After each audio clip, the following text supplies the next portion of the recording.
Yes. Okay. Technically, yeah.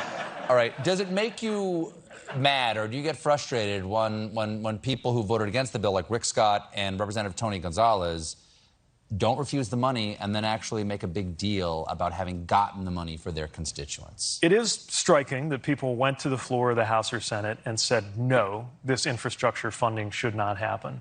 And then they can't wait to be there when that funding is coming to their district. Mm-hmm. But do you make them hold the big check? I hadn't thought about that. I might try that. It'd be good. You and the check and them. But there's nothing better than seeing a skeptic become a convert. And so, I think I call it the sincerest form of flattery. If somebody was against your policy, and then when it's actually benefiting people who live in their communities, yes, they can't hug you close enough. And I'll say this, politics aside, the people who live in those communities shouldn't be punished because their senator or their House member said no to this funding. We're going to serve everybody equally. I suspect you would say something like that. I suspected you would have the best interest of the American people at heart. Well, thanks. I'd like to think that's how we think about things.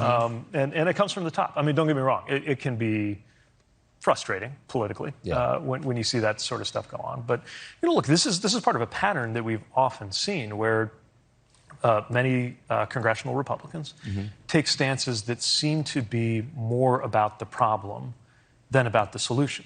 So, you look at even the things that they talk about the most often, immigration, inflation. Name, of all the things congressional Republicans have proposed policy-wise, can anybody name the top 5 things that they've suggested to fight inflation? Can anyone name 3? How about 1?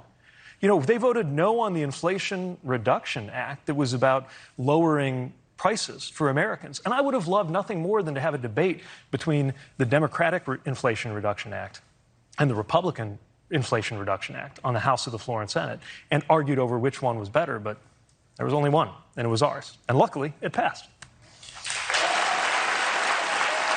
We'll take a quick break. When we come back, I will ask